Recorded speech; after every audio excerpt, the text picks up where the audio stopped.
तो जो सदर साहब का रिस्पेक्ट नहीं करेगा उसको मैं अपनी जूती में रखूंगा। नहीं चाहिए ऐसे नेता, ऐसे झूठे मक्कार नेता नहीं चाहिए कौम को। ये वो लोग हैं जिनके लिए ओवैसी साहब लड़ रहे हैं, जमीन से लेकर सांसद तक बोल रहे हैं, और ऐसा नाशुक्रा इंसान। अरे भाई ठीक है, मैं समझ रहा हूँ कि समाजवादी पार्टी का दबाव है, अखिलेश भैया ने, अखिलेश पापा ने इनके ऊपर दबाव बना के रखा है कि ओवैसी साहब की तारीफ करोगे तो भाई हमारा नुकसान होगा। मैं आज इनको सिर्फ एक चैलेंज देता हूँ, और अब आप सबको इस वीडियो को इतना वायरल करना है ताकि ये बात अब्दुल्ला आजम साहब के पास पहुँच जाए। और मेरा चैलेंज बहुत क्लियर, कान खोल के सुनो। समाजवादी पार्टी के लोगों और वो मुसलमान जो समाजवादी पार्टी के साथ है, और अब्दुल्ला आजम जिसको घमंड है समाजवादी पार्टी पर और अपने अखिलेश यादव पर, मैं चैलेंज करता हूं अब्दुल्ला आजम को कि इस बार विधानसभा इलेक्शन 2022 में वो अपना जीता हुआ सीट छोड़कर कोई ऐसा सीट पर चुनाव लड़े जहां पर मुसलमान नहीं बल्कि बहुसंख्यक यादव कम्युनिटी की आबादी हो, और अखिलेश यादव को भेज दो प्रचार के लिए। और अगर ऐसी सीट से जहां पर मुसलमान नहीं सिर्फ यादव कम्युनिटी के लोग हो, और अगर अब्दुल्ला आजम ऐसी सीट पर जीत जाए तो मैं मोहम्मद हफीज अंसारी जबान देता हूं, अपना ये चैनल द पॉलिटिकल बंद कर दूंगा, दोबारा कभी भी ये चैनल नहीं खोलूंगा और नए सिरे से स्टार्ट करूंगा। तो बताओ, हिम्मत है?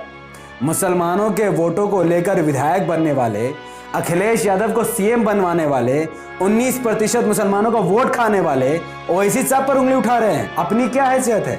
अगर मुसलमान इनको वोट ना दे तो कोई उनको पूछेगा भी नहीं कौन है ये लोग। बताओ, हिम्मत है तो लड़ो कोई ऐसी जगह, चलो गोरखपुर से लड़ लो। गोरखपुर तो जो कि गढ़ है, वहां पर तो तुम्हारी हालत खराब हो जाएगी, पर कोई भी यादव कम्युनिटी के एरिया से तुम सीट लड़ लो भैया।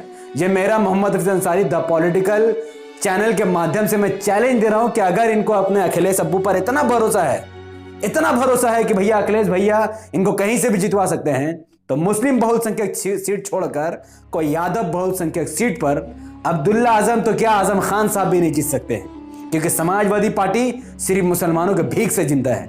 वरना ना इनको यादव कम्युनिटी पूछते हैं, ना दलित इनको पूछते हैं, ना ओबीसी, और ठाकुर ब्राह्मण की तो कोई बात ही नहीं। तो इतना मेरे ख्याल में इतना गोली बहुत ज्यादा इनके लिए। अब उत्तर प्रदेश के मुसलमानों को यह फैसला करना होगा, क्या उनको ऐसे नेता चाहिए जो खुलकर नाशुक्री करते हैं, एहसान फरामोशी करते हैं, जो खुलकर अपने मसीहा को ठुकरा कर यादवों की गुलामी कर रहे? अरे भाई साहब, अगर तुम जीत भी गए, सरकार तुम बना भी लिए, तुम नहीं बन सकते चीफ मिनिस्टर। अखिलेश यादव जब तक जिंदा है, अखिलेश यादव का नस्ल चीफ मिनिस्टर बनता रहेगा, तुम कभी चीफ मिनिस्टर नहीं बन पाओगे। तो क्या जरूरत है अखिलेश यादव के चक्कर में अपने आप को बदनाम करने का? और वो देख रहा, वो अगर एमआईएम को 15 सीट आपने दे दी, सिर्फ 15 सीट, तो ये अब्दुल्ला आजम भी आएगा दारुसलाम, अखिलेश यादव तो मतलब अखिलेश यादव नहीं आएगा दारुसलाम। मैं बता रहा हूँ आपको, अगर एमआईएम के समर्थन की जरूरत समाजवादी पार्टी को पड़ी तो खुद अखिलेश यादव कहेगा कि बेटा अब्दुल्ला जाओ, जाकर थोड़ा समर्थन मांग लो, थोड़ा दारुसलाम चले जाओ, जिसकी तुमने बड़ाई की थी, थोड़ा पैर पड़ के माफी मांग लेना यार, कम से कम चीफ मिनिस्टर तो मैं बन जाऊंगा। तो ये दारुसलाम आएंगे जरूर, लेकिन खुद अपना लीडरशिप के लिए नहीं बल्कि अखिलेश यादव को सीएम बनाने के लिए आएंगे। क्या जिल्लत है ये! ऐसा विधायक बना, थूकता हूं ऐसे विधायक पर कि अपना कोई इज्जत नहीं है, कोई गरिमा नहीं है कि मुंह खोल कर कह सके कि हाँ भाई, सीना ठोक कर कहता हूं कि मैं भले से समाजवादी पार्टी का नेता हूं, लेकिन ओवैसी साहब ने आजम खान के लिए बोला। और आप सबसे मैं पूछूं कि आप सब चाहते हैं कि नहीं चाहते कि ये दारुसलाम आए, आजम खान साहब भी आए, अब्दुल्ला आजम भी आए, अखिलेश यादव भी आए, और अगर आप सब चाहते हैं कि नहीं चाहते?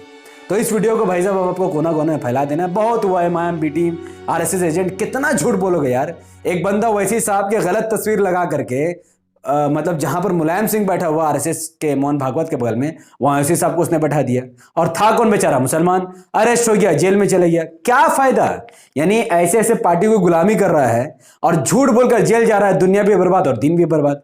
अब्दुल्ला आजम भी ऐसी ही है, क्या झूठ बोलने का तरीका। आजम खान साहब के साहबजादे अब्दुल्ला आजम जब से जेल से बाहर निकले हैं, तब से बैरिस्टर ओवैसी साहब पर हमला पे हमला किए जा रहे हैं। तुम बेटा ओवैसी साहब पर हमला करोगे तो हम लोग हाथ पे हाथ धर के बैठे थोड़ी रहेंगे। एक पत्रकार ने अब्दुल्ला आजम साहब से पूछा कि भाई साहब, ओवैसी साहब ने इतना आजम खान के लिए किया, इतना कुछ कहा, तो आपकी उस पर क्या राय है? तो ये ओवैसी साहब की तारीफ करने की जगह एलिगेशन पर एलिगेशन लगा रहा था। सुनिए। असदुद्दीन ओवैसी कहते हैं कि सही पैरवी अखिलेश यादव ने नहीं की आजम खान साहब की, वो लगातार हर मंच से बात कहते हैं। क्या आप संतुष्ट हैं और क्या कहना चाहेंगे इस मसले पर? क्या वाकई ऐसा है? देखिए, मैं कोई अगर कुछ कह रहा है, ये उसकी अपनी राय हो सकती है। किसी के ऊपर इल्जाम लगाना बहुत आसान है, और मैंने कई मौक़ों पर कहा कि मदद दो तरीके की होती है, कि एक दिखाई जाए और की ना जाए, और एक वो जो की जाए और दिखाई ना जाए। जिन साहब का आप नाम ले रहे हैं उन्होंने भी जिक्र तो बहुत किया, लेकिन क्या कभी पार्लियामेंट में इस बात को उठाया कि उनके एक साथी मेंबर के साथ क्या हुआ? बताइए। क्या किसी मंच से वो लगातार उठाते रहे इसमें? मंच से तो वो किस लिए उठाते हैं? अब्दुल्ला आजम को आखिर विधायक बनाया किसने? इसको ये भी नहीं पता कि ओवैसी साहब ने जमीन से लेकर सांसद तक रामपुर के सांसद आजम खान साहब के बारे में आवाज उठाई है। वो वीडियो मैं आपको चला देता हूं, लेकिन मैं यकीन से कह सकता हूं कि ये बंदा अगर आजम खान साहब का बेटा नहीं होता तो ये कभी भी अपने दम पर विधायक नहीं बन पाता, क्योंकि इसे कुछ पता ही नहीं है। I can give another example. MP of Rampur is in jail. Why? Because when he was minister about appointments is in jail. But what about his chief minister? You don't want to go against the chief minister, ex-chief minister, but you want to go against Rampur MP. Sir. पहला objection पर तो इसका तो मुंह ही काला हो गया। जो बोल रहा था ओवैसी साहब पार्लियामेंट से बोले ही नहीं है। भैया बोले, आपको नहीं पता है। दर्री बिछाने वालों ने आपको नहीं बताया, इसीलिए आपको नहीं पता है। अब दूसरा ऑब्जेक्शन इस भाई साहब ने किया है कि भाई साहब ओवैसी साहब उत्तर प्रदेश में आए हैं, 100 सीट लड़ेंगे, सरकार तो नहीं बना सकते हैं, पर अखिलेश भैया को सरकार, अखिलेश अब्बू को सरकार बनाने से रोक सकते हैं। सुनिए। क्या आपको लगता है कि वो 100 सीटों पर चुनाव लड़ाने की कोशिश कर रहे हैं, उससे कोई फर्क पड़ेगा, या आजम खान साहब का कोई संदेश है मुस्लिम एक बात है, 100 सीटों पे लड़के सरकार तो नहीं बन सकती, लेकिन हाँ सरकार बनते बनते किसी की रोकी जरूर जा सकती। भाई साहब पहली बात तो ओवैसी साहब 100 सीट नहीं लड़ रहे, बल्कि ओवैसी साहब का भाग्यदारी परिवर्तन मोर्चा 3 बड़े नेता एक साथ मिलकर 403 विधानसभा की सीटों पर अपने उम्मीदवार उतार रहे हैं। दूसरी बात, कौन कहता है कि 100 सीट जीतकर सरकार नहीं बनाई जा सकती है? बिहार में जीतन राम मांझी साहब की party HAM Hindustani Awam Morcha 4 seat जीतकर बिहार में गठबंधन से सरकार में है। उसी बिहार में VIP विकासशील इंसान पार्टी के अध्यक्ष मुकेश सिंह सहनी भी 4 सीट जीतकर सरकार में है और मंत्री भी है। तो जब ये लोग 4-4 सीट जीतकर अपने समाज का लीडरशिप बढ़ा सकते हैं, सरकार बना सकते हैं, तो ओवैसी साहब क्यों नहीं बना सकते हैं? और ये जो कह रहा है कि 100 सीट जीतकर सरकार नहीं बना सकते, तो सुनो, ओवैसी साहब अगर 100 सीट लड़कर 15 सीट भी जीत जाएंगे ना, और तुम्हारे अखिलेश पापा को अगर जरूरत पड़ी, अगर बहुमत से 15 सीट कम पड़ गई, समाजवादी पार्टी को अगर सरकार बनाने के लिए 15 सीट की जरूरत पड़ गई, और वो 15 सीट अगर MIM के पास हो, तो फिर दारुसलाम कौन आएगा? मुझे कमेंट में जवाब चाहिए कि अगर इनके अखिलेश अब्बूजान को, इनके मोहतरम को अगर 15 सीट की जरूरत पड़ी, तो फिर दारुसलाम चौखट चाटने कौन जाएगा? अखिलेश यादव जी खुद आएंगे, या फिर अब्दुल्ला आजम साहब को भेजेंगे, या फिर आजम खान और उनका बेटा खुद ही आएंगे कि भैया आइए अखिलेश अब्बा को बनाइए चीफ मिनिस्टर, हमें तो वैसे भी CM बनने देंगे नहीं अखिलेश भैया, कम से कम उन्हीं को बनने दे दीजिए। तो तब खराब लगेगा ना कि जिसके बारे में तुम वोट कटवा कह रहे हो, जिसे BJP के एजेंट B टीम कह रहे हो, अनाप शनाप बातें कर रहे हो, सदर साहब की गुस्ताखी कर रहे हो, तो कल को उसी से 15 सीट का समर्थन मांगने जाओगे अब्दुल्ला भाई, तो आपको ही खराब लगेगा। तो बोलने से पहले थोड़ा सा इनको समझ लेना चाहिए। तीसरा, इन्होंने ऑब्जेक्शन किया कि तेलंगाना में 6 सीट है, तो उत्तर प्रदेश में 100 सीट कहां से आएगी? सुनिए। जो पार्टी जिस स्टेट की है, तेलंगाना की, उसकी अपनी स्टेट में 6 सीटें हैं, वो यूपी में 100 सीटें कैसे जीतेगी? जरा ये बात पता होनी चाहिए लोग। अभी भाई साहब को कौन बताया कि तेलंगाना में मुसलमानों की खाली 10% आबादी है।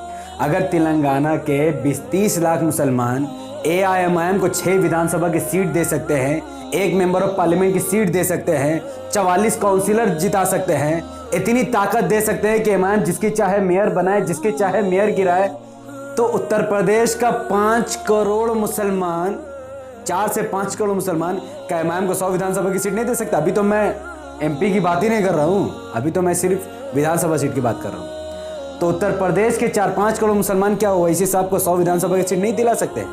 और जिस हैदराबाद तेलंगाना की बात कर रहा है, भाई हैदराबाद में 6 सीटें हमारे पास बस, लेकिन सरकार अपने जेब में रहती है। स्कूल, कॉलेज, हॉस्पिटल का भरमार लगा हुआ है।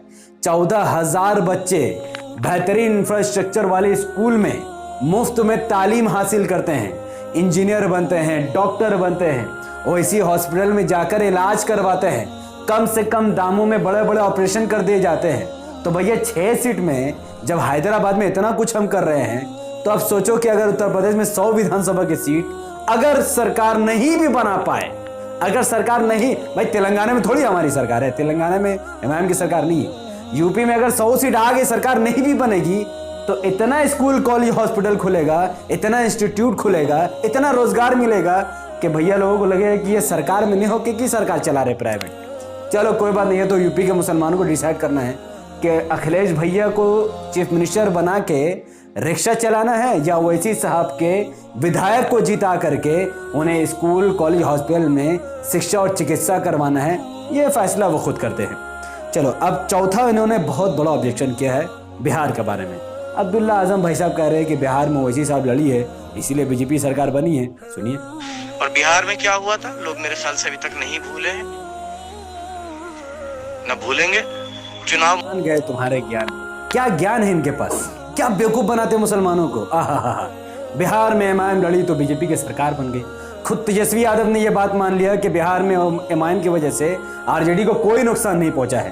और इन भाई साहब के, और जिनको नहीं पता है उनके लिए बता दूं कि एआईएमआईएम बिहार विधानसभा इलेक्शन में 19 विधानसभा की सीटों पर चुनाव लड़ी थी, जिसमें से 5 विधानसभा की सीटों पर प्रचंड बहुमत से उन्होंने सीट निकाली। बाकी 9 विधानसभा की सीटों पर आरजेडी के गठबंधन वाली सीटें जीती और महज 5 सीटों पर बीजेपी के गठबंधन वाली सीटें जीती है। और वो 5 सीटें क्या एमआईएम की वजह से बीजेपी जीती, उसका भी पूरा डिटेल अपनी आंखों से सुन लीजिए। मैं बताऊंगा, अब आप डिटेल सुनो। नरपतगंज, जहां पर नरपतगंज कंस्टिट्यूंसी में बीजेपी का कैंडिडेट खड़ा था, आरजेडी का कैंडिडेट खड़ा था और एमआईएम का कैंडिडेट खड़ा था।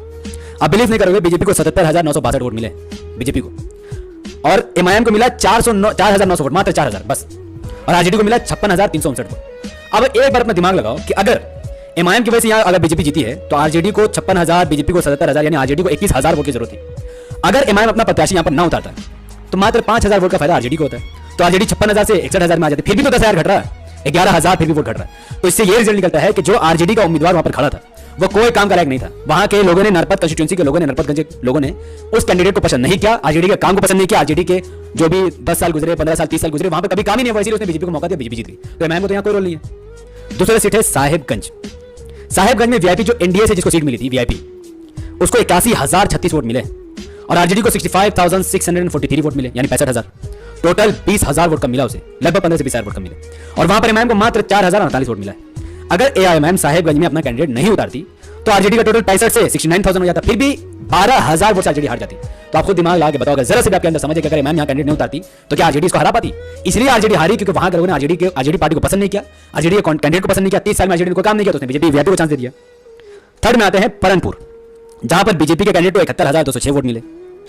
कांग्रेस का वहां उम्मीदवार उतर जिसको 65,626 वोट मिले और मात्र 438 वोट एमआईएम को मिले। ठीक है, वोट मिलना ना मिलना ये इलेक्शन का हिस्सा है।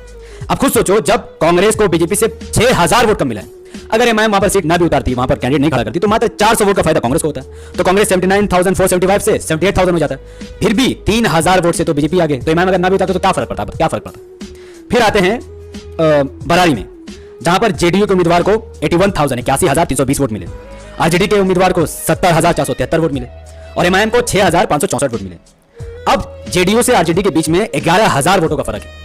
अब अगर एमआईएम वहां पर नहीं उतारती तो आरजेडी को 6,000 वोट का फायदा होता, 6,500। तो आरजेडी का टोटल 76,000 यानी 77,000 वोट मिलते और बीजेपी को 81,000, आरजेडी को 81,000, फिर भी 5,000 वोट का फर्क है। एमआईएम ना भी उतारता तो भी 5,000 वोट से आरजेडी हारता। तो दिमाग लगाओ कि हिसाब में क्या चल रहा है।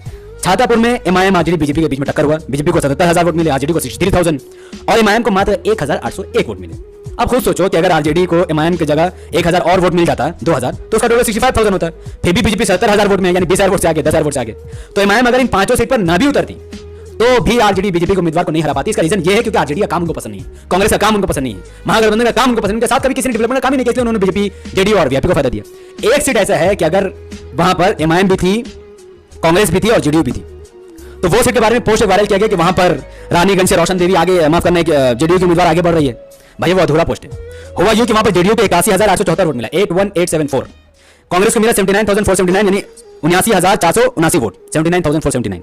और इमाम को जो रोशन देवी एक नन मुस्लिम महिला थी जिसने दावा किया था कि वो वहां से जीत हासिल कर सकती है, इमाम ने उसको टिकट दिया क्योंकि इमाम तो सेक्युलर पार्टी है, मुस्लिम पार्टी तो खाली है नहीं, तो वहां पर उसको 2,411 वोट मिले।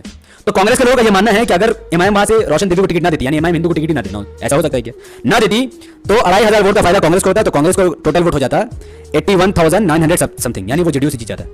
लेकिन यह अधूरा बात है, यह अधूरा है। अगर आप रानीगंज का पूरा लिस्ट निकाल कर देखोगे, वहां पर करीबन 10 से भी ज्यादा कैंडिडेट खड़े थे और अकेला इमाम ने 2,000 वोट नहीं लिए, बल्कि 3-4 पार्टियां ऐसी और उम्मीदवार, आजाद उम्मीदवार ऐसे जिन्होंने 3-3,000 वोट का घोटाला किया। तो अगर कांग्रेस को लगता है कि सिर्फ इमाम ने वोट काटा तो फिर और 3-4 पार्टी को क्या करोगे जिन्होंने 4-5 वोट काटा है। और मैं अगर ऐसा कहूं कि अगर कांग्रेस वहां पर अपना उम्मीदवार ना उठाती तो रोशन देवी को इतना वोट मिल जाता, तो कांग्रेस को वोट मिलता ही नहीं, वो 79,000 वोट रोशन देवी को मिलता, तो उसको 81,900 वोट हुआ तो वो जेडीयू को हरा देती। तो बात करने से बहुत बात बनती है, मेरी भी बात उनकी भी सही। तो जुम्मन मुसलमानों तो हर जगह जलील हो गए भाई। तो लेने के बात यह है कि इमाम ने 20 सीटों पर चुनाव लड़ा, 5 सीटों पर खुद जीत हासिल की, 9 सीटों पर महागठबंधन को जिताया, जीत गया, 6 सीटों पर कांग्रेस की वजह से बीजेपी जीत गई। इसमें इमाम का कोई रोल ही नहीं था। मेरे ख्याल में मैंने अब्दुल्ला आजम साहब को तमाम बातों का जवाब दे दिया। तो इमाम ने अपनी 5वीं लिस्ट भी जारी कर दी है, जिसका डिटेल मैं आने वाले वीडियो में करूंगा।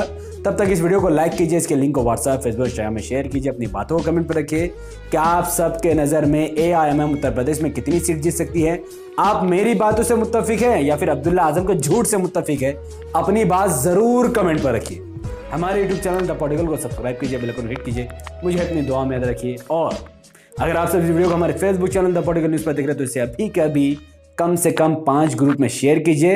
और जो भी अब्दुल्ला आजम से मिले उसे मेरे चैलेंज दीजिएगा कि बेटा हिम्मत है तो मुस्लिम बहुसंख्यक सीट छोड़कर यादव बहुसंख्यक सीट पर लड़े। यादवों ने तुम्हें तुम्हारी औकात नहीं दिला दी याद, तो फिर आकर मुझसे मिल लेना। मेरा कॉन्टैक्ट नंबर फेसबुक में भी है, यूट्यूब में भी है, जब भी चाहो आकर के मुझसे बात कर लेना। क्योंकि जो ओवैसी साहब की इज्जत नहीं करेगा ऐसे इंसान को मैं अपनी जूती पर रखता हूँ। कोई इज्जत नहीं है, ओवैसी साहब की इज्जत करने वाले की सिर्फ इज्जत होगी बस।